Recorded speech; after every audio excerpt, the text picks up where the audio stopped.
Lucio, entriamo direttamente in medias res, che sta a dire se vuoi esporre la tua carrellata di carte geografiche. Questa sera ragioneremo sulle carte e ragioneremo di storie, ragioneremo di futuro, ragioneremo delle tante sfide che quelle carte geografiche che hai messo assieme sicuramente ci pongono, i tanti interrogativi e francamente anche le tante inquietudini. Fateci caso, mi veniva fatto presente questa sera, durante la cena, da una delle ospiti, come l'elezione del Papa, avvenuta quest'oggi, sia stata vissuta come una sorta di catarsi. Sta a dire come una interruzione di una lunga stagione che, se volessimo descrivere con un colore, potremmo richiamare quello del piombo. Quindi un grigio molto pesante. Lucio, se vuoi andare con le tue carte. Grazie, grazie, ma prima delle carte viene il Papa. Tu dici, A occhio e croce. perché vuoi che stiamo sull'attualità? Direi che non possiamo non parlare dell'evento di oggi pomeriggio, per molti inaspettato. Non capita che un Papa venga eletto dopo 3 votazioni, quante sono state, un paio di giorni. Non è mai capitato che fosse eletto un Papa americano, anche se va ricordato che questo Papa credo che sia il primo nella storia a avere 2 passaporti, uno americano e uno peruviano.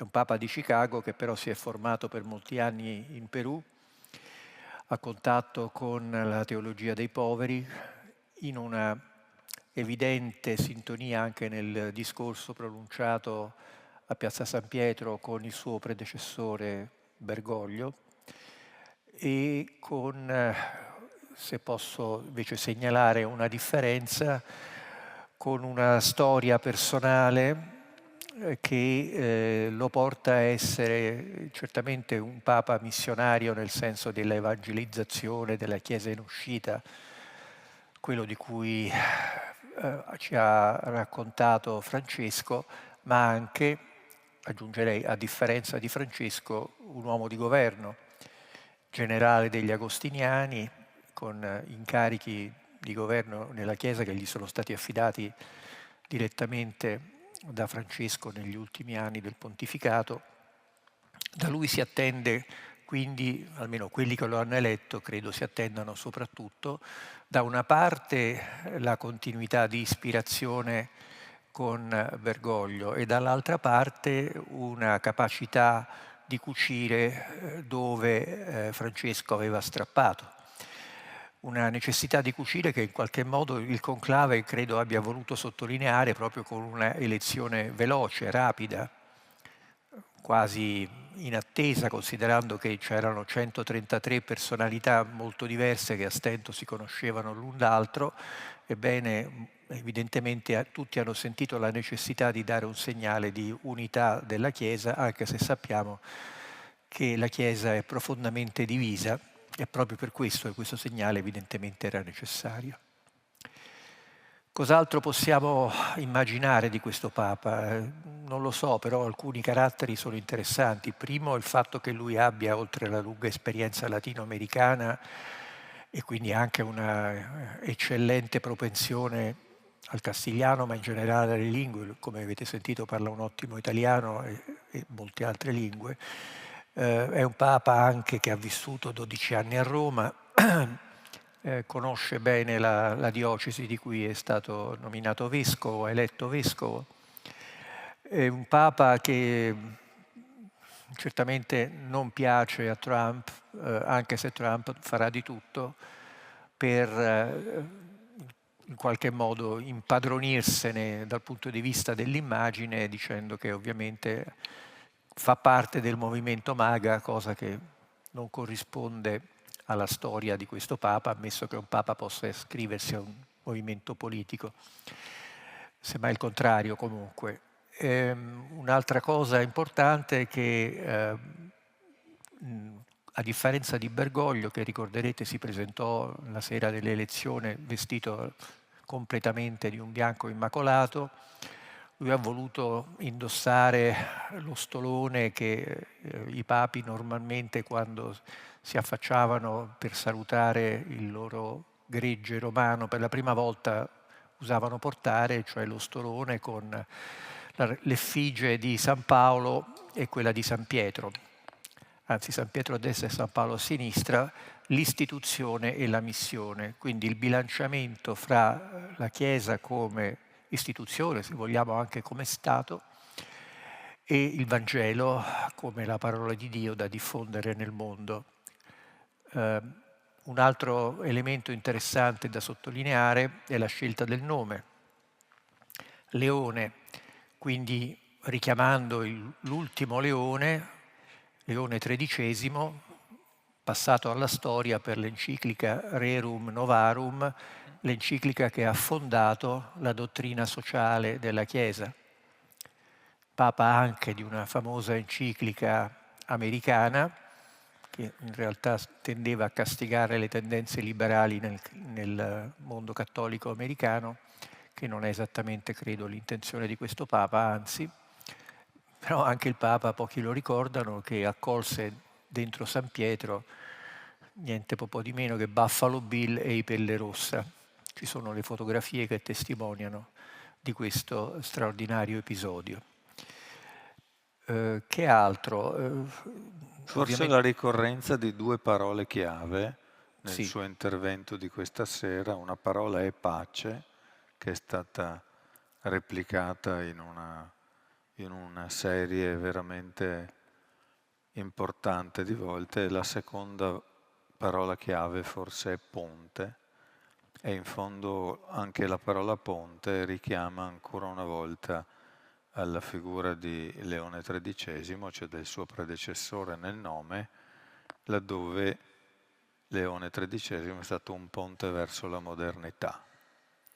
Allora quest'uomo, questo nuovo Papa, dal tuo punto di vista, sarà concentrato nella costruzione della pace, avrà le qualità di uomo, diciamo così, capace anche di declinare la diplomazia fattivamente, dunque di essere artefice di questo processo di pace che francamente non solo non parte, ma per giunta viene negato con nuovi fronti di guerra di continuo. Avrete notato che il Papa si è affacciato sulla piazza avendo alla sua sinistra quello che tutti hanno considerato e probabilmente è stato il suo concorrente, il cardinale Parolin, segretario di Stato di Francesco, che molti consideravano come il probabile futuro attuale Papa. Il fatto di avere alla sua sinistra appunto un Parolin sorridente, forse per necessità o forse invece per convinzione, credo voglia significare appunto una continuità con l'approccio diplomatico di Parolin, che probabilmente, fra le altre ragioni, non è stato eletto Papa perché dal punto di vista americano sarebbe stato un po' difficile digerire un cardinale segretario di Stato che diventa Papa dopo aver fatto l'accordo segreto con la Cina. Quindi sicuramente nel dialogo e naturalmente anche nei commerci interni al conclave questo fattore ha pesato. Però la parola pace, come tu dicevi, ripetuta più volte insieme all'idea del ponte, cioè della Chiesa che mette insieme, che favorisce il dialogo, richiamando sempre Francesco, credo che sia una sua particolare caratteristica e certamente anche una necessità del tempo. Ma visto che parliamo del tempo attuale, poi naturalmente se volete torneremo anche sul Papa, parliamo di un altro americano, il presidente del paese del Papa, Donald Trump, e della rivoluzione americana in corso, perché di rivoluzione si tratta. Non è stato cambiato un presidente, sta cambiando un regime. Come è presto per dirlo, ma il cambiamento è rapido, veloce, drastico, brutale, tale da lasciare comunque vada a finire questo mandato che Trump immagina sia l'inizio di una fase di 8 anni, perché ha già detto che vuole ricandidarsi malgrado ogni precetto costituzionale anche per dopo, quindi lui si immagina di avere un orizzonte lungo, cosa di cui si può dubitare, per poter ricostruire, come dice lui, l'America, per rifarne un riferimento per tutti, ma soprattutto per gli americani. Quali sono le caratteristiche della visione geopolitica di Trump? Perché ha una visione, non è un pazzo, ha delle caratteristiche molto peculiari che possono anche respingere o a quanto pare possono anche attrarre, perché bene o male ha vinto 2 elezioni americane pur avendo cercato di fare un colpo di Stato in mezzo, cosa che finora non era riuscito a nessuno.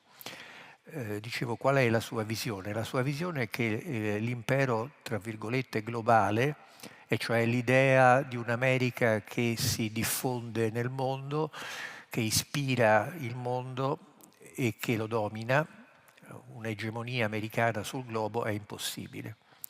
Io direi è impossibile anche per una ragione banalmente demografica. Sei il presidente di un paese che conta il 4% della popolazione mondiale, l'altro 96% è un po' difficile da mettere insieme sotto la tua bandiera. Ma poi soprattutto l'America vive una profondissima crisi di identità, come probabilmente non l'ha mai vissuta dal 1861, inizio della guerra civile, con americani che non riconoscono negli altri americani degli americani. È come se ci fosse una sorta di tribalizzazione della società americana con delle identità più strette di quella nazionale e con i problemi che derivano anche dalla impossibilità di integrare, non dico assimilare, i milioni di immigrati che sono entrati nel paese. Aggiungiamo anche una crisi complessiva della potenza americana dal punto di vista militare. L'America ha scoperto con la guerra in Ucraina di non avere gli strumenti per fare una guerra contro una grande potenza. Infatti la prima cosa che ha detto Biden quando i russi hanno invaso l'Ucraina è: non siamo in guerra con la Russia. Poi si è girato indietro, si è fatto raccontare come stanno le cose, per esempio che l'America non ha più una fabbrica di munizioni, o meglio ne ha una in condizioni pietose, che l'esercito è in condizioni anche morali non esattamente eccellenti, i reclutamenti stagnano per motivi anche psicofisici, molti americani soffrono di depressione, 1/3 circa della popolazione secondo i dati sanitari americani. I giovani spesso sono sovrappeso e comunque non hanno più quella spinta che poteva avere una generazione precedente di andare a servire la patria in guerra. Quindi insomma l'America non è in grado oggi di affrontare una vera guerra. L'altra cosa è che l'America è un paese profondamente indebitato per circa 36 mila miliardi di dollari, ogni anno circa 1 migliaio di miliardi di dollari in più, insomma una situazione che è stata finora sostenuta grazie all'esorbitante privilegio del dollaro, come si dice, moneta a un tempo nazionale e internazionale dei commerci, che però ora comincia a soffrire, e comincia a soffrire anche per la scelta dei dazi di una politica iperprotezionista che sta facendo Trump, con il retropensiero anche di indebolire il valore del dollaro e quindi in questo modo curare in parte il debito. Ne sappiamo qualcosa anche noi italiani di questa strategia della svalutazione della moneta per aiutarci quando siamo indebitati. Dal punto di vista strettamente geopolitico, come vedete da questa carta, Trump vuole disegnare finalmente un limes all'impero. Non siamo il mondo, siamo l'America. E che cos'è l'America? Certamente gli Stati Uniti, che non sono solo quella parte di continente americano che vediamo sulle carte, perché ci sono moltissimi possedimenti che gli americani fanno finta di non considerare in giro per gli oceani soprattutto, e poi ci sono 1 migliaio almeno, probabilmente di più, di basi americane sparse per il mondo, qualcuna qui dietro. Quindi l'America ha una estroflessione fondamentale, però la sua radice è quella nordamericana, tanto è vero che Trump parla, e ha ripetuto ancora in questi giorni, di annessione del Canada, 51esimo Stato dell'Unione come lo chiama lui, cosa che ha fatto imbestialire i canadesi, che hanno eletto quindi un candidato che avrebbe perso senza Trump le elezioni, l'ex governatore della Banca d'Inghilterra Carney, che l'altro giorno era alla Casa Bianca e ha comunicato a Trump che il Canada non è in vendita.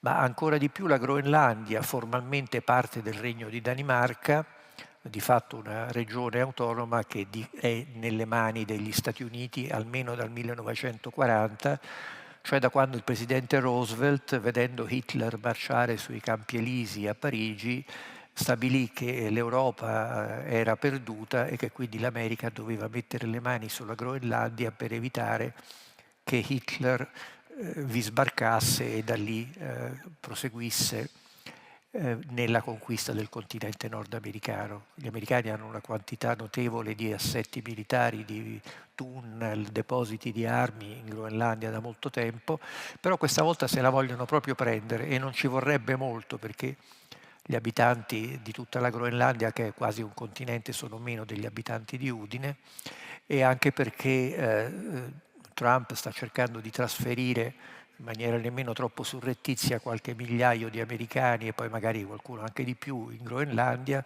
indire un bel referendum, more putiniano potremmo dire, e quindi dare sanzione alla partecipazione della Groenlandia all'impresa degli Stati Uniti d'America. Invece la frontiera meridionale da difendere è il Rio Grande, cioè il Messico, che non è semplicemente una frontiera geografica o semplicemente fra due stati, ma è la frontiera fra l'America bianca, protestante e anglo-germanica e quella parte di Nord America che sarebbe il Messico, che ha il difetto di essere un po' troppo cattolico, anche se sempre di meno, ispanofono e non esattamente bianco come ama che siano bianchi Trump. Sì, perché c'è anche un accento abbastanza esplicitamente razzista nella visione di Trump del mondo, non solo di Trump, di molti americani, certamente di molti di coloro che fanno parte di questa amministrazione.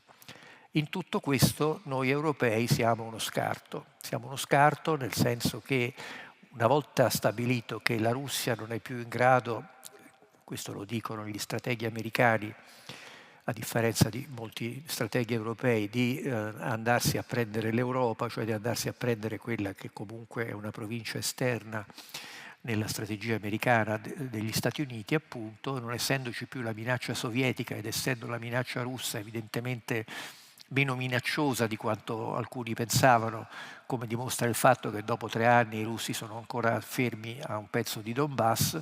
Ecco, questo permette a Trump di, primo, dire agli europei che è ora di crescere, quindi di difendersi, se non proprio da soli, senza la necessità di una costante e robusta presenza americana sul continente. Il che vuol dire non che l'America si ritirerà dall'Europa, certamente no, forse ritirerà un po' di soldati, forse anche qualcuno dall'Italia, ma non credo molti, anche perché Trump deve fare i conti con un apparato militare che ha i suoi interessi e li difende. Quello che è abbastanza certo invece è che l'America non vuole certo rischiare la vita dei suoi soldati o dei suoi cittadini per noi europei. E quindi insomma il famoso e molto esagerato articolo 5 della Nato che abbiamo voluto considerare, sottolineo voluto considerare un ombrello protettivo per tanti anni e che a mio avviso era più sulla carta che nella realtà, certamente oggi è qualcosa che non è nemmeno sulla carta. L'unico vero problema dal punto di vista geopolitico che gli americani sentono come esistenziale è la Cina. La fissazione americana, e questo non è Trump, non è Biden, ma è la grandissima parte dell'America e soprattutto dell'elite americana, è il timore di essere un giorno non lontano scavalcati dalla Cina. E come si misura il fatto di essere numero 1 o numero 2? Sì l'economia, sì le forze armate, sì il soft power, ma soprattutto oggi la tecnologia, il primato scientifico e tecnologico che ti permette per esempio di essere dominante nello sviluppo dell'intelligenza artificiale, che è solo all'inizio una partita che gli americani considerano decisiva e d'altra parte anche i cinesi. L'aspetto, se vogliamo, un po' divertente di questa partita è che viene combattuta sui due fronti, l'americano e il cinese, spesso da scienziati, ingegneri, tecnologi americani che hanno magari avuto un periodo di formazione in Cina, e cinesi soprattutto che hanno avuto lunghi periodi di formazione in America e che oggi hanno riportato in patria parte di queste conoscenze. Ecco la meravigliosa Groenlandia, che ci ricorda un altro aspetto su cui forse vale la pena di soffermarsi un paio di minuti: l'Artico. L'Artico sarà, e questo è abbastanza evidente nei prossimi anni, ma sicuramente nei prossimi decenni, una partita, una posta in gioco estremamente rilevante per la Russia, per la Cina e per gli Stati Uniti. Per la Russia perché la Russia controlla territorialmente gran parte di quello spazio. La Cina perché sta praticamente cavalcando la Russia, in senso non solamente amichevole, e questo preoccupa gli americani perché loro vedono i russi, ma dietro i russi vedono spuntare i cinesi come una potenza artica. E poi naturalmente gli Stati Uniti con l'appendice canadese e groenlandese. Che cosa è in gioco? Beh, innanzitutto il controllo delle rotte commerciali fra Asia e America passando per il nord Europa. Quella rotta, una volta libera dai ghiacci per tutto l'anno quasi, permetterebbe di considerarla prioritaria perché è molto più breve e quindi molto meno costosa di quella che oggi dall'Oceano Pacifico Indiano attraverso il Mar Rosso, poi il Mediterraneo, Medioceano come lo chiamiamo noi, va verso l'Atlantico. E quindi questo è un aspetto assolutamente fondamentale dal punto di vista economico, ma poi anche dal punto di vista strategico e dal punto di vista energetico, e aggiungerei anche dal punto di vista dell'acqua, una risorsa sempre più scarsa e sempre più necessaria non solo per noi umani, ma per esempio per raffreddare i data center così decisivi nella sfida tecnologica e dell'intelligenza artificiale. Infine, questo è un tentativo di ricordarci che oggi la Terra si controlla soprattutto dallo spazio, e quindi un altro aspetto fondamentale della competizione è quello che riguarda il controllo delle orbite basse. Le orbite basse, fra i circa 200-2000 km dalla Terra, sono quelle dove sono installati in questi decenni i satelliti dei principali paesi, a cominciare dallo Sputnik sovietico, fino agli oggi circa 7000 satelliti di Starlink, la costellazione di Elon Musk, personaggio assolutamente peculiare, allo stesso tempo interno al governo, perché è incaricato da Trump di fare piazza pulita degli infedeli, magari anche lasciando vacante qualche posto perché non tutti sono stati sostituiti, e allo stesso tempo grande e geniale imprenditore con diramazioni in campi più diversi, con entrature e finanziamenti statali ragguardevoli, ma anche con rapporti importanti e stretti con la Cina, quindi col nemico dell'America, e con la Russia, che insomma ancora non si capisce bene che cosa sarà, perché per Trump può essere utile riportarlo verso l'America, il colosso russo in funzione anticinese, ma che comunque certamente non può essere considerato un amico affidabile e permanente. Questo rende evidente la tensione che c'è nell'amministrazione fra Musk, alcuni suoi rivali nel big tech e soprattutto allo stesso Trump, e mette in rilievo anche il fatto che ormai sulla partita tecnologica si gioca gran parte delle partite di potere. Nel numero di Limes che esce sabato, che si chiama Assalto all'Oceano Cosmo, in cui cerchiamo di far vedere anche le analogie fra la geopolitica oceanica e la geopolitica spaziale, in particolare il controllo degli stretti per il controllo delle rotte commerciali sul mare e il controllo di alcune aree particolarmente importanti nello spazio, che sono dei passaggi da alcuni spazi ad altri spazi, per esempio il controllo della Luna, su cui gli americani sono molto indietro dopo averla conquistata, tra virgolette, un bel po' di tempo fa. Oggi è una partita in cui i cinesi sono avanti agli americani. Musk si è inventato questa genialata del progetto Marte, che a oggi non ha alcun senso, perché sappiamo, o meglio gli scienziati sanno che non è possibile mandare un uomo vivo a Marte, perché dopo quei 7-8 mesi di viaggio, ammesso che abbia voglia di arrivarci, sarebbe probabilmente morto a causa delle radiazioni cosmiche. Però l'idea tipicamente americana che Musk ha lanciato è: mettiamo una posta molto alta, guardiamo una frontiera quasi impossibile, anzi impossibile, per poi proseguire passo per passo e legittimare questi piccoli passi, non tanto piccoli visto che riguardano il dominio delle orbite intorno alla Terra. Eccolo qua Musk che indica la via a Trump col suo simpatico berrettino rosso. E questo è un tentativo di rendere conto della vastità dell'impero di Musk, questo personaggio che ricco, straricco, forse anche un po' annoiato da questa ricchezza, matto come un cavallo, che nasce in Sudafrica, si trasferisce in Canada, poi viene attratto dalle sirene degli estremi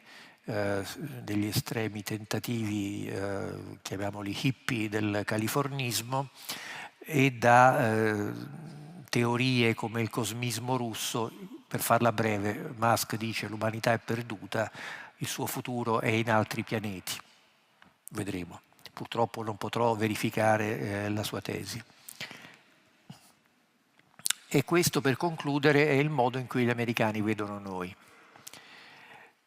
Cioè questo sguardo dall'America rappresenta l'Europa e la parte proiettata verso l'Atlantico del continente eurasiatico. In blu è l'impero informale ma effettivo degli Stati Uniti, rappresentato dalla NATO. Poi c'è naturalmente il colosso russo e lo spazio intermedio dove oggi si svolge la partita ucraina, che oggi agli americani interessa poco, anche perché mostrare troppo interesse per l'Ucraina sarebbe mostrare interesse per una partita che oggettivamente non hanno vinto, anzi tendono ad aver perso.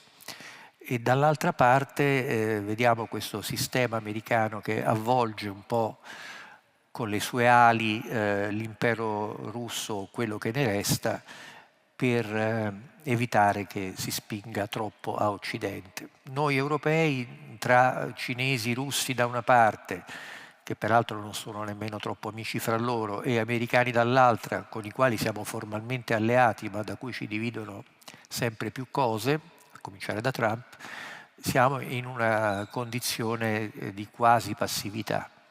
Paradossalmente c'è un tentativo da parte delle potenze militari, in particolare nucleari, europee come la Francia e l'Inghilterra, di ridarsi un tono e una effettività geopolitica, cercando di sostenere l'Ucraina anche oltre le capacità dell'Ucraina di sostenere se stessa. Quindi abbiamo questo paradosso per cui gli americani vogliono fare la pace con i russi, o a quanto pare almeno, e noi invece non la vogliamo fare, però non abbiamo la capacità di andare a fare la guerra ai russi, non ce l'hanno gli americani, figuriamoci noi. Naturalmente chi alla fine ne soffre di più è il popolo ucraino, oltre evidentemente anche a quello russo. Questo ci richiama infine a una dura verità: non possiamo più campare sulle spalle di nessuno, dobbiamo assumere delle responsabilità e dobbiamo farlo rapidamente, e anche essendo coscienti che non saremo evidentemente noi europei tutti uniti. Ci sono idee, posizioni, storie, culture estremamente diverse in Europa. Per l'Italia sarà importante ritrovare, soprattutto in Europa occidentale, con i paesi con i quali abbiamo una comunanza storica più profonda, naturalmente anche le crisi e le guerre del passato, quella capacità di essere non semplicemente oggetto di geopolitiche o di politiche economiche altrui, ma anche soggetto per noi e per chi verrà dopo di noi. Vi ringrazio.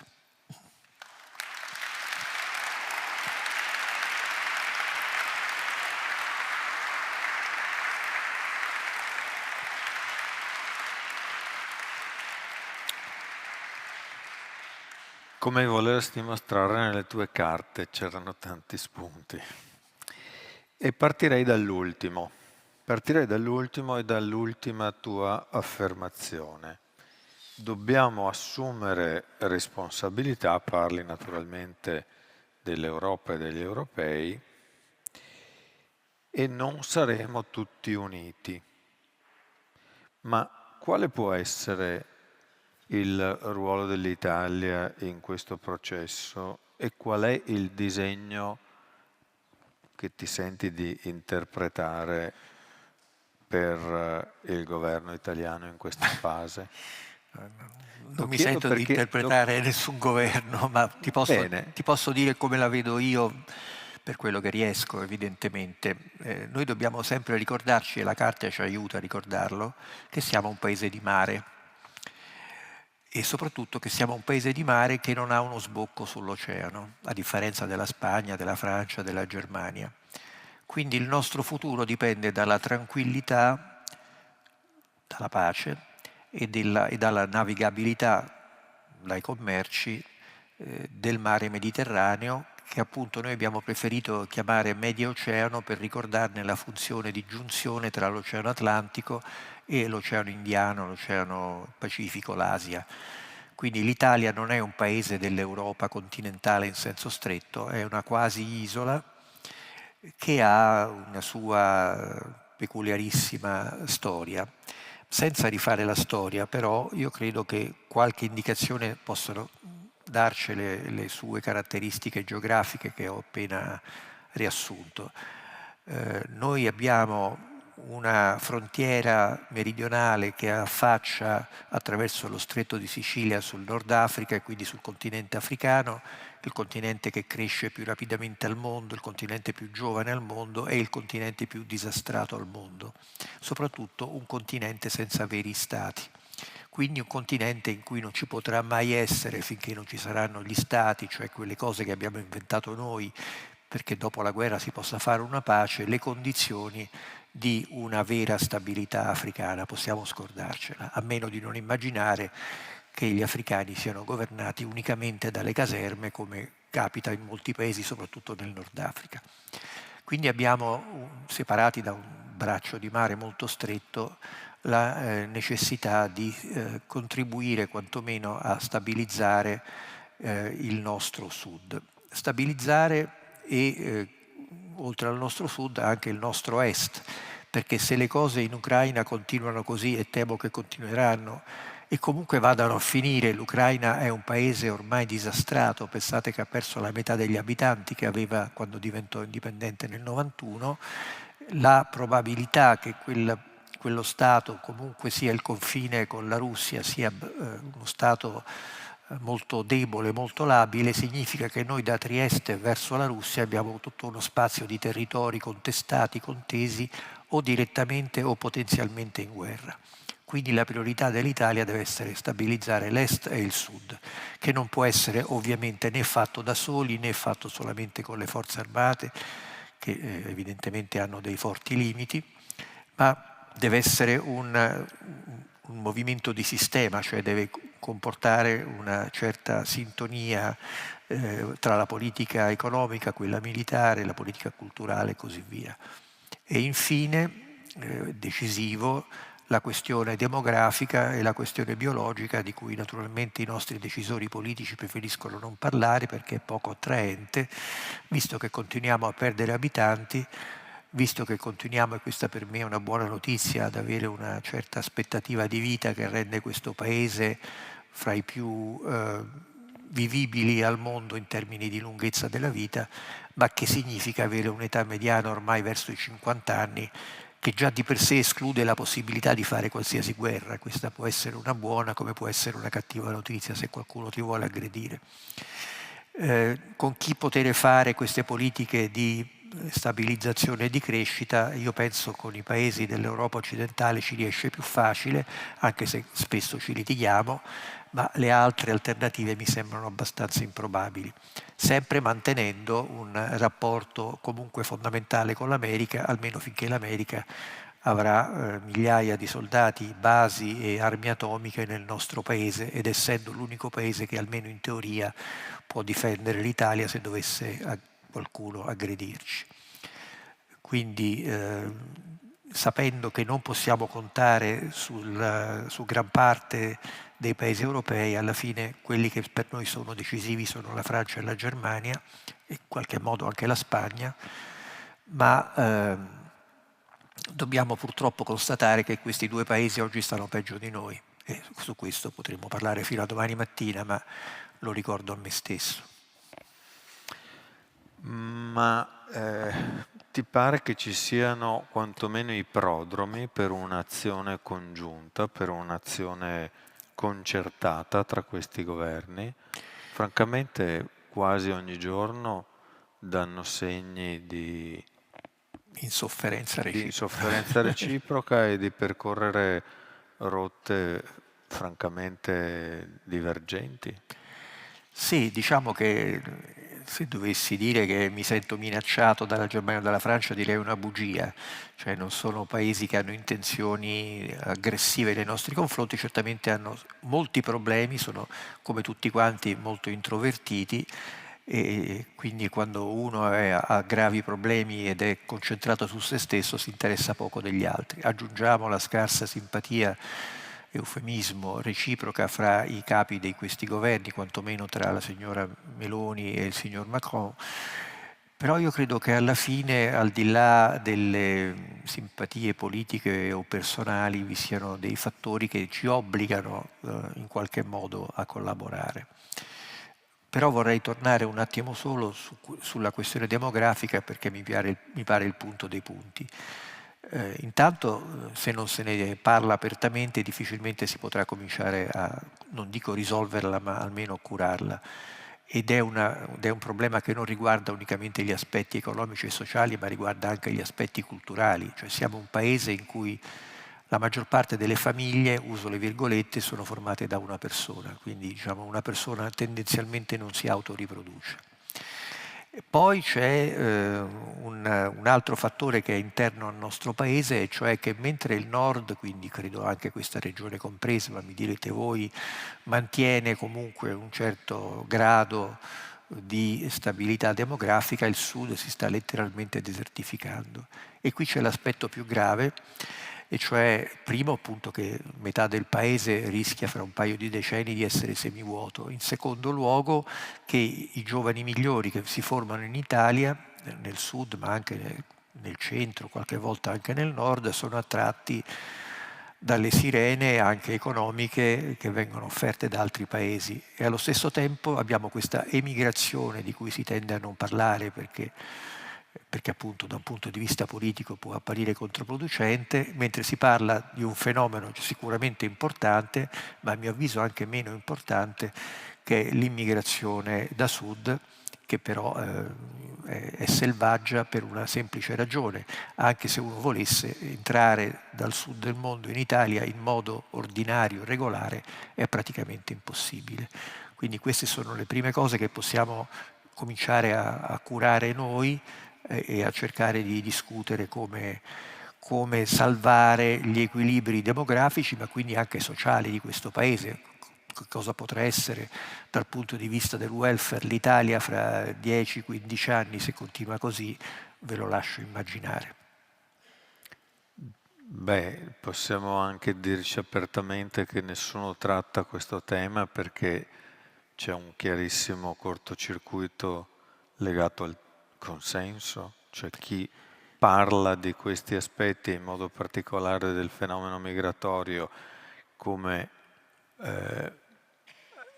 fattore, come elemento di stabilizzazione del quadro demografico, normalmente non prende voti, anzi. Sì e no, secondo me, nel senso che vorrei la controprova. Cioè vorrei che qualcuno cominciasse a parlare di questa questione seriamente, dati alla mano, e ci spiegasse perché mai dovremmo accettare come una sorta di dato naturale, come fosse sole, pioggia o vento, il fatto che la meglio gioventù, come dice il titolo di quel film, se ne va altrove, in maniera più che comprensibile, mentre non esattamente il meglio di ciò che è a sud della Sicilia entra in condizioni molto spesso disastrate quando arriva. O comunque, se vogliamo, senza fare troppi discorsi, se volessimo per esempio cominciare a indagare su come una buona parte della nostra imprenditoria favorisce, mentre se ne lamenta, l'immigrazione da sud facendo lavorare almeno un sacco di persone, sarebbe anche interessante farlo. E se qualcuno cominciasse a spiegare a noi che ci conviene affrontare questi problemi perché mettendo la testa sotto la sabbia non si risolve, credo che qualche consenso lo otterrebbe. E poi soprattutto alcune cose vanno fatte anche se sono impopolari, perché se facessimo solo le cose che sono popolari, evidentemente rinunciamo a pensare.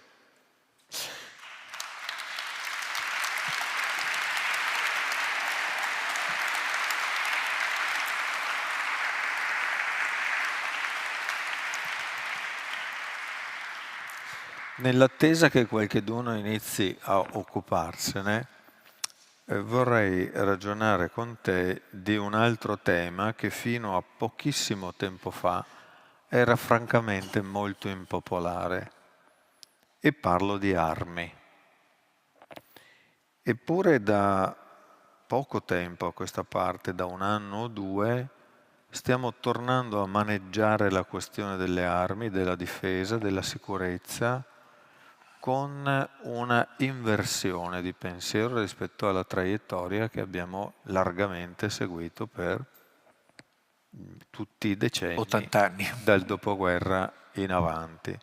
Allora, la domanda più semplice, più basica, ma dal tuo punto di vista, il piano di riarmo e la destinazione fino al 2% del PIL, questo quantomeno è l'obiettivo indicato dal governo, Trump vorrebbe a 6 di più, ma noi stiamo più bassi, solo al 2%.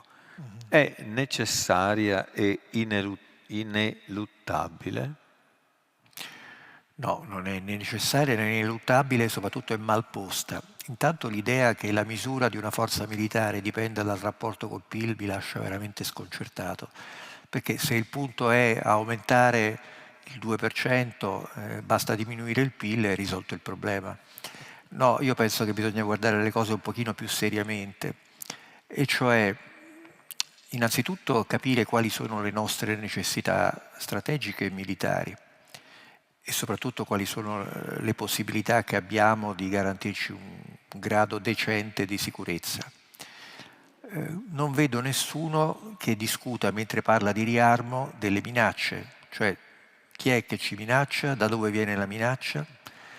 Io temo che su una cosa almeno il discorso del vicepresidente Vance a Monaco fosse giusta, e cioè che il vero problema oggi per gli europei viene da dentro, viene dagli europei, non viene da qualcuno che vuole conquistare questa parte di mondo, cioè viene dalle profonde divisioni, dalle profonde fratture, dalle profonde diversità che dividono oggi i paesi europei dentro di loro e fra loro. Ma evidentemente il punto è che noi ci siamo abituati, dopo esserci fatti la guerra fra noi per secoli, in questi ultimi 80 anni a godere da una parte paradossalmente della minaccia sovietica, quindi della presenza americana, quindi della protezione americana, e poi appunto dalla presenza di questa superpotenza che però, come dicevo prima, oggi non è più super come ieri e soprattutto certamente non vuole sbarcare un'altra volta in Normandia. Quindi cosa? Prima di tutto non esiste nessun piano di riarmo. La signora von der Leyen non ha alcuna autorità né dal punto di vista formale né dal punto di vista sostanziale in materia. Gli eserciti rispondono a degli stati, almeno finché non diventano eserciti mercenari che possono servire vari stati, e quindi è un problema che riguarda l'Italia, come riguarda la Francia, come riguarda la Spagna, che poi potranno fare come fanno accordi di politica industriale o di politica militare, ma alla fine rispondono ai rispettivi paesi. Noi abbiamo delle forze armate certamente non potentissime, certamente insufficienti sotto diversi profili, a cominciare dal numero, ma certamente superiori per esempio a quelle tedesche e con delle capacità notevoli. È chiaro che comunque la difesa dell'Italia non può poggiare unicamente sulle nostre forze armate, ma deve poggiare inevitabilmente oggi, almeno fino a che ci saranno gli americani, sull'Alleanza Atlantica, che però è nelle condizioni che ho descritto. La prima cosa che bisognerebbe fare prima di stabilire se, quanto e come riarmare è stabilire qual è la nostra strategia, cioè a che cosa ci servono le forze armate e soprattutto in che misura le forze armate possono essere da sole, e cosa che credo impossibile, una garanzia di sicurezza per il nostro Paese nelle condizioni attuali. Se da qui cominciamo poi a ragionare, possiamo anche stabilire che ci servono tot soldati, tot armamenti e così via. Ma se facciamo il ragionamento contrario, se parliamo di soldi e di armi senza parlare del motivo per cui dovremmo averli, non si va, temo, da nessuna parte. Poi siccome siamo in Italia e quindi siamo abituati a parlare e a dire anche cose impegnative facendone altre, credo che bisognerebbe anche un po' indagare sul modo in cui spendiamo questi soldi. Perché insomma una cosa è rendere più efficienti le forze armate, per esempio, un'altra cosa è renderle più numerose senza che possano fare poi nulla di militarmente importante. Il rapporto con gli americani ovviamente resta decisivo nel momento in cui l'Italia oggi è effettivamente difendibile unicamente se gli americani vogliono difenderla. Se non la vogliono difenderla, come mi diceva un autorevole esponente delle forze armate, il punto è chi arriva prima al telefonino per arrendersi.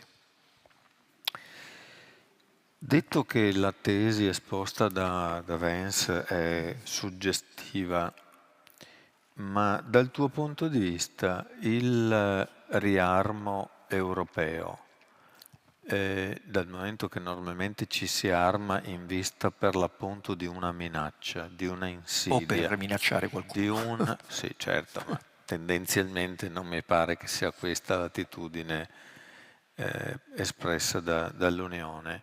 Dicevo, ci si arma in vista di un deterrente verso un'insidia esterna, pur non dichiarata, ma l'insidia è la Russia?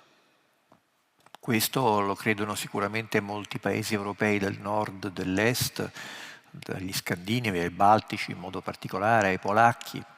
Lo cominciano a credere alcuni tedeschi, parecchi tedeschi. Non credo molti altri. Gli americani non ci credono, i russi non credo che abbiano voglia di tornare dove arrivò lo zar Alessandro I, cioè a Parigi.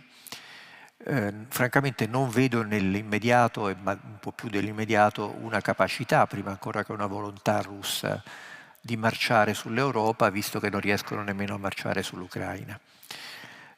Ciò detto, è chiaro che uno deve valutare tutte le possibilità e in questo momento l'unica grande potenza militare sul continente nel quale ci siamo anche noi è la Russia. Però se quello che ho detto ha qualche base di verità, credo che appunto, come dicevo prima, le minacce possono derivare più dalla instabilità intorno a noi, quindi dai Balcani, quindi dalla presenza di fattori di instabilità nel sud del mondo, in Africa e così via, e poi anche dalla instabilità delle nostre società.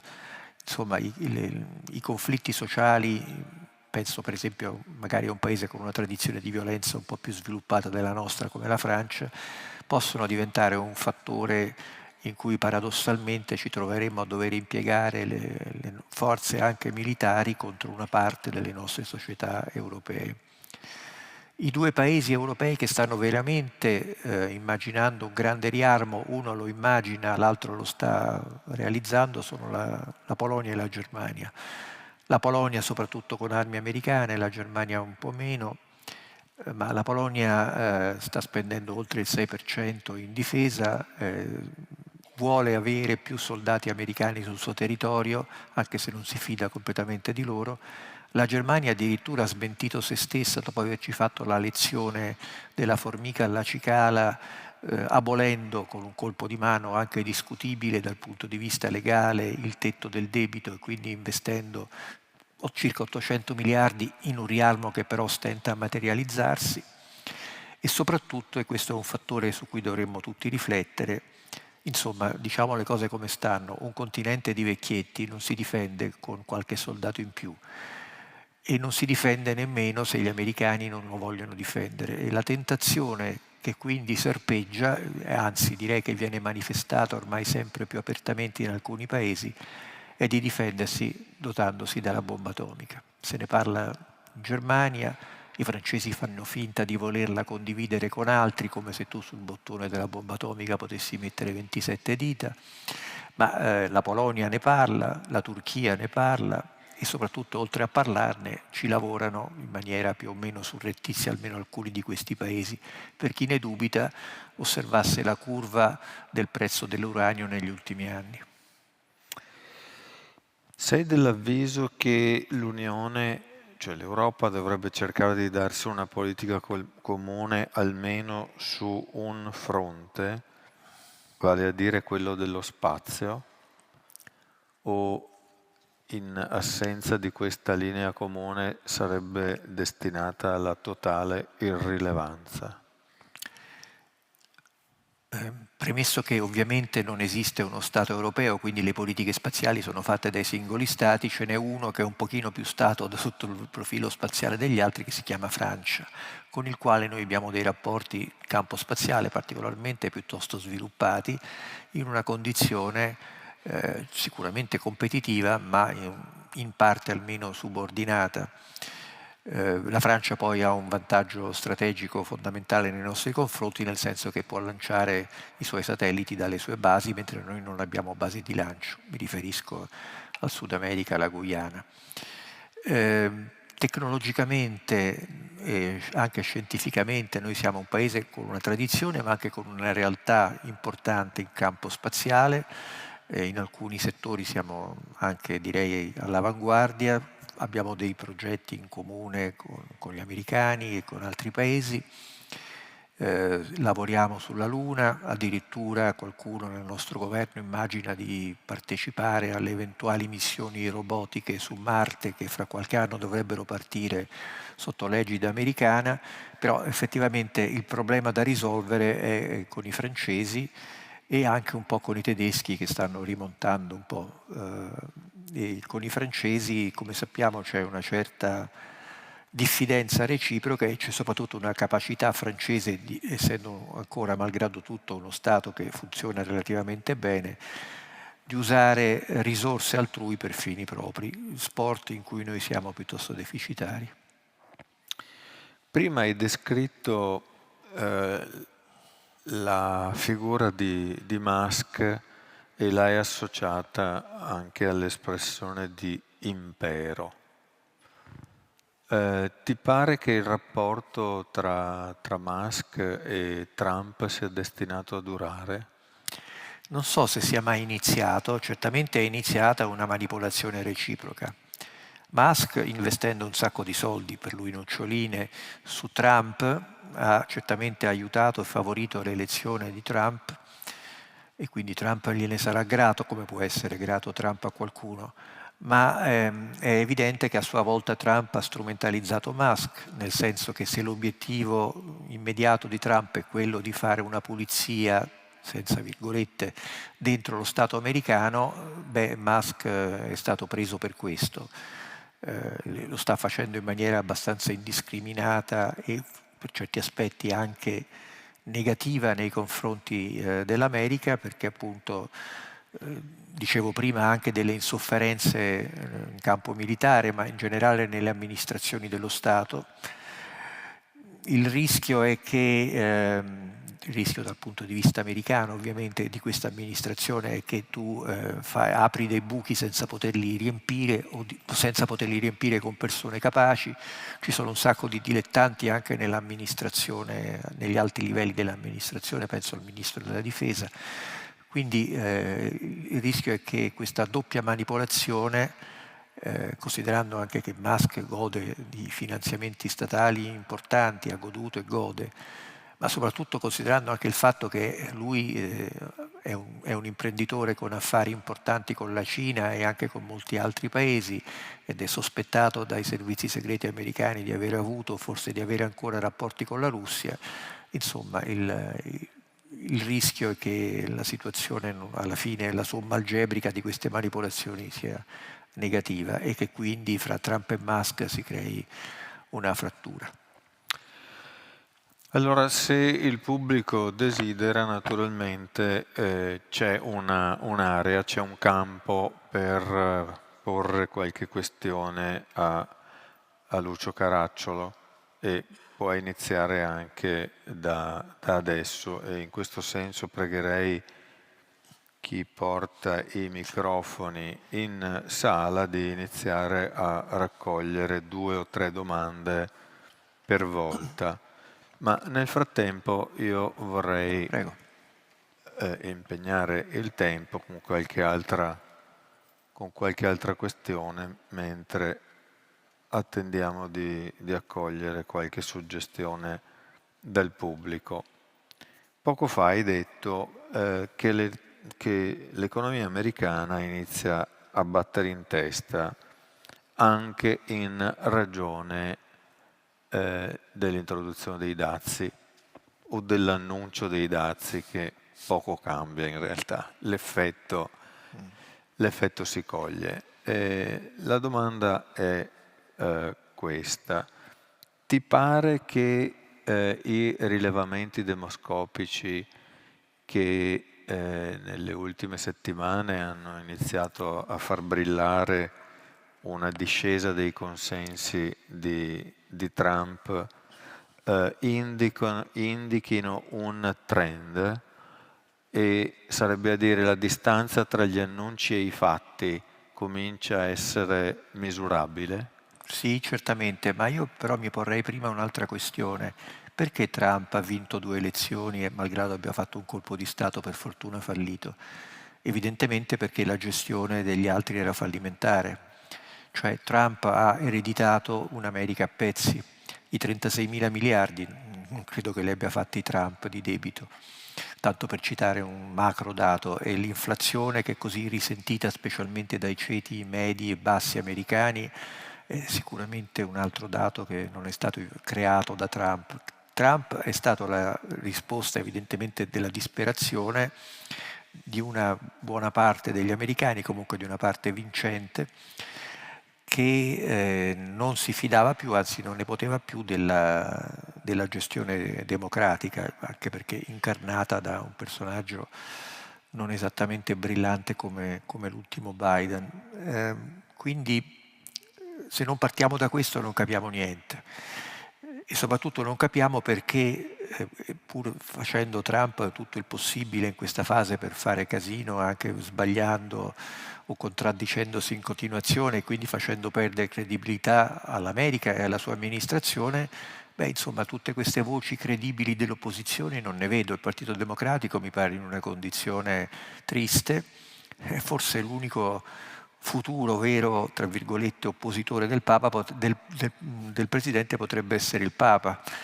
nel senso che uno degli effetti dell'elezione di un Papa americano non trampiano può essere fra l'altro quella di diminuire il tasso di anti-americanismo galoppante che c'è nel mondo, ma direi nel mondo in senso lato, in particolare nel sud del mondo, e poi forse di dare a quegli americani che non la pensano come Trump, ma che non hanno in questo momento una prospettiva e una guida politica, che esistono anche delle alternative a Trump. Perché se le cose dovessero continuare così, non solo i problemi americani non sarebbero risolti, ma i problemi del mondo sarebbero aggravati.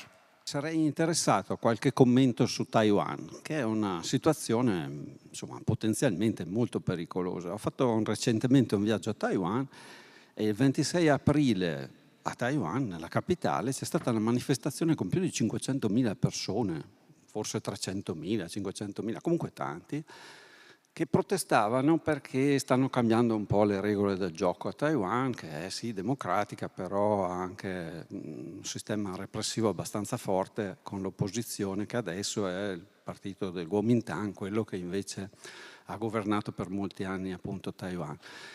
E si stanno riaffacciando a Taiwan, ci sta cercando di reintrodurre a Taiwan la possibilità di portare soldati, consiglieri americani, cioè statunitensi, sull'isola, che adesso non ci sono per gli accordi con la Cina continentale. Non ci sono negli accordi, ma ci sono nella realtà. Sì. Ecco, poi insomma diciamo in maniera ufficiale portarli. E niente, quindi è una situazione pericolosa, se può raccontarci qualcosa, grazie. Grazie a lei. In questo momento non vorrei essere taiwanese, nel senso che la mia sicurezza finora mi era in qualche modo assicurata dalla decisione americana di difendermi, perché questo era ormai stato palesemente dichiarato da Biden contro una possibile aggressione cinese, e quindi il rischio di una guerra per Taiwan, di un tentativo cinese di prendere con la forza Taiwan è una realtà concreta. Parlando anche con militari taiwanesi si poteva osservare il nervosismo di una struttura che praticamente ormai è abituata 24 ore su 24, 7 giorni su 7 a vivere questa presenza navale e aerea cinese, questa intimidazione costante che circonda l'isola e ne mina anche un po' il morale e la fibra. Certo, i rapporti di Taiwan da un punto di vista economico e commerciale con la Cina e viceversa, naturalmente più Taiwan verso la Cina che il contrario, sono fondamentali, ma come sappiamo l'economia da sola non basta a garantire la pace. Quelli che pensavano che lo potesse fare si sono dovuti spesso trovare di fronte alle repliche della storia. Io penso però che la possibilità di un accordo, che non vuol dire una pace, ma vuol dire una convivenza fra Cina, aggiungerei Russia e America, non sia affatto impossibile, perché se vogliamo andare fino in fondo alle equazioni correnti dovremmo stabilire che stiamo vivendo semplicemente l'antipasto di una guerra mondiale, però non a pezzi. Cioè una guerra mondiale in cui finiremmo tutti a pezzi, e non credo che questa sia l'ambizione suicida né degli americani, né dei cinesi, né dei russi, né di altre potenze. Credo che nel momento in cui la crisi dal punto di vista anche economico diventa più forte e i rischi di guerra aumentano, la necessità, prima ancora che la possibilità, di riprendere un dialogo, di riprendere un negoziato serio e negoziare non una pace, perché la competizione resta e la diffidenza resta, ma un modus vivendi, credo che questo sia non solamente necessario ma anche possibile. Buonasera. All'inizio ha parlato delle strategie possibili degli Stati Uniti, e invece quali sarebbero secondo lei quelle della Cina per il futuro? Sì, qui un'altra mezza giornata. Ha detto in parole, allora la domanda è: la Cina vuole conquistare il mondo? La risposta è no, se vogliamo farla breve. Era quello che potrebbe essere la prospettiva della Cina in generale nel futuro. Sì, appunto, partendo dal fatto che la Cina non solo non può ma non vuole conquistare il mondo, intanto la Cina deve risolvere una notevole quantità di problemi interni. Primo, il fatto che non tutto il territorio della Repubblica Popolare Cinese è controllato da Pechino. Hong Kong è probabilmente in via di definitiva normalizzazione, ma insomma è sempre un punto. C'è Taiwan, che i cinesi considerano parte del proprio territorio ma che di fatto è indipendente. C'è il Xinjiang nella zona settentrionale e occidentale della Cina, che ha una popolazione ancora in larga parte musulmana e turchesca, e si potrebbero aggiungere molte altre aree di instabilità. Aggiungo anche una mia esperienza personale. Un paio d'anni fa mi capitò di andare alla scuola del Partito Comunista a Pechino, e parlando con alcuni di questi autorevoli dirigenti e insegnanti, alla fine gli chiesi: sì, d'accordo, ma che cosa volete voi, non da me, da noi italiani. Vorremmo che ci insegnaste come si governano le province. Cioè, per dire, vabbè, intanto la sopravvalutazione della capacità nostra di governare le province mi ha veramente gratificato, ma La nostra nomea era largamente superiore ai fatti. ma no, vi dà l'idea anche del fatto che siamo comunque in un regime totalitario e, come quasi tutti i regimi totalitari, molto caotico, cioè nel senso che è pieno di feudatari che si fanno gli affari loro, rubano, ogni tanto vengono decapitati non solo moralmente o amministrativamente dal governo di Pechino, e quindi c'è un problema di instabilità che adesso verrà accentuato, se questi dazi si confermeranno su livelli alti, dal fatto che i cinesi quello che producono in eccesso da qualche parte lo devono vendere, e non potendo più vendere come prima in America cercheranno altri sbocchi. Per esempio, dal punto di vista appunto della geopolitica commerciale, sicuramente torneranno a battere alla nostra porta e alle altre porte europee, non solo. Così come d'altra parte gli americani, avendo meno soldi a disposizione, devono capire da dove possono trarre quello che non riescono a produrre loro e che non vogliono più importare. Quindi sotto questo profilo le strategie economiche sono complementarmente negative. La Cina pensa di poter sviluppare una sua sfera di influenza asiatica grazie anche agli americani. Cioè il fatto che i giapponesi piuttosto che i vietnamiti o anche i taiwanesi oggi non si fidino più di una vera protezione americana, e avendo questi paesi tutti, chi più chi meno, formidabili rapporti economici e commerciali con la Cina, fondati però sulla reciproca diffidenza, ecco, questa diffidenza potrebbe cedere il passo alla necessità pragmatica di avere un rapporto, diciamo, di sicurezza nei confronti della Cina, che implica quindi un certo grado di protezione pelosa della Cina nei confronti di una parte di Asia. Insomma, l'obiettivo geopolitico della Cina è quello di stabilizzare la Cina e di dotarsi di una sfera di influenza asiatica, così come l'America vuole stabilizzare l'America e prendersi una sfera di influenza, ma non solo di influenza, una sfera di controllo in Nord America. Lucio, ma in questa sorta di grande caos mondiale, tu vedi gli indizi di una possibile ricomposizione dei fronti di guerra principali? Sì. Lo chiedo perché se stiamo a badare alle promesse di Trump, tutto doveva essere ampiamente risolto nell'arco dei suoi primi 100 giorni. Vabbè, ma adesso non puoi chiedere a Trump di fare quello che Quello che dice. No, non solo, ma anche quello che non ha mai saputo fare, perché è un uomo che si dice amante del deal, cioè dell'affare, ma poi negli affari scarseggia, diciamo, tende a non concluderli, ed è quello che sta succedendo. Insomma, in parole povere, la pace in Ucraina la faranno i russi e gli ucraini a un certo punto. Trump può aiutare o addirittura invece può essere un fattore di impedimento. Però io credo che la possibilità di una, non dico pace, ma di un cessate il fuoco in Ucraina esista, e che alla fine sarà deciso questo, anche se i due si detestano, da Putin e da Zelensky per reciproco interesse. Se questo è uno degli scenari di guerra a cui tu pensavi, immagino di sì. Consideriamo poi anche che per gli americani l'Ucraina è veramente una cosa molto secondaria, molti di loro non sanno nemmeno dove sia. Molto più complicato è sedare i conflitti africani. Non parlo di quello medio orientale, che è chiaramente una guerra che avrà i suoi percorsi carsici, avrà delle fasi di relativa pacificazione, parlo della guerra fra Israele e i suoi vicini arabi o anche i suoi arabi di casa.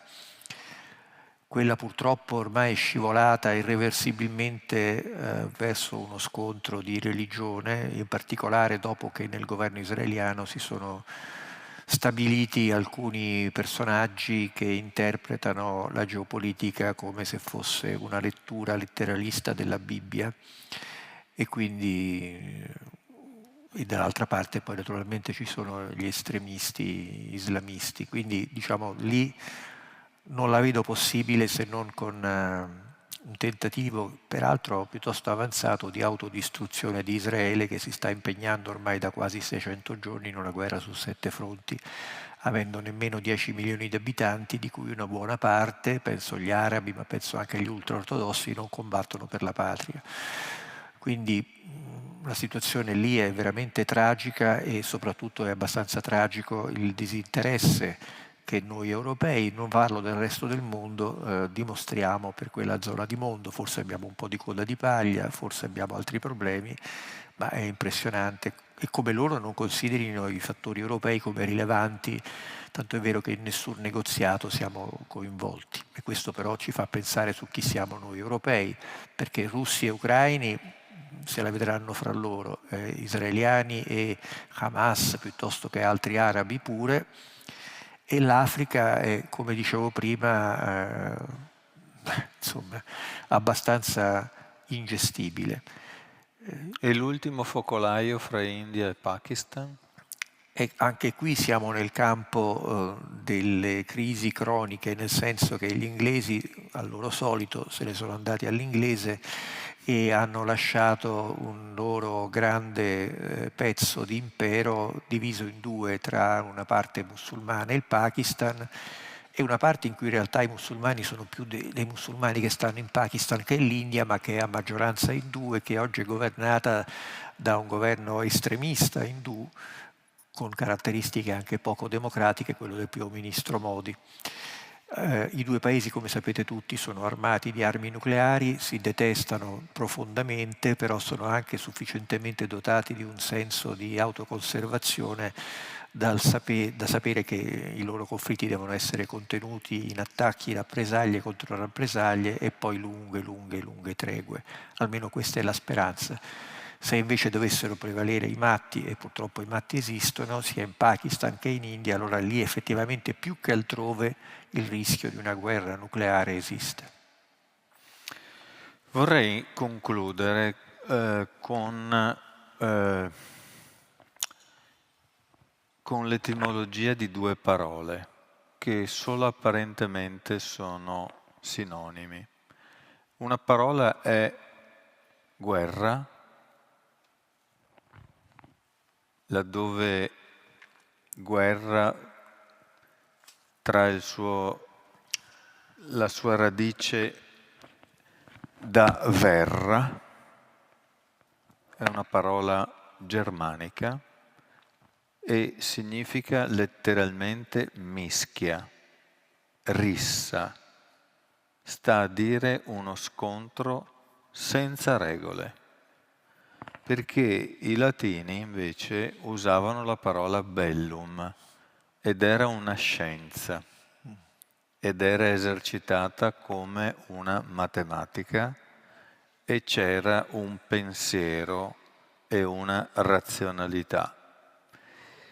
Ora non sto a cantare una guerra rispetto a un'altra, però di questo tempo quel che francamente mi spaventa è l'impazzimento di questa rissa, che naturalmente non è una rissa fra persone, ma è una rissa fra stati e che è né più né meno che la guerra mondiale per pezzi di cui parlava Papa Francesco. Senza essere particolarmente né praticante né un fedele, devo dire che spero molto in questo nuovo Papa come fattore di coagulo e di introduzione di un po' di razionalità nelle relazioni internazionali. Ringrazio Lucio Caracciolo, ringrazio il pubblico che ci ha seguito così numeroso. Devo dire che ci portiamo a casa tante domande, certo per fortuna anche molti punti di vista importanti e molte illuminazioni, però davvero tante domande. Grazie a tutti. Grazie. Grazie a tutti. Grazie.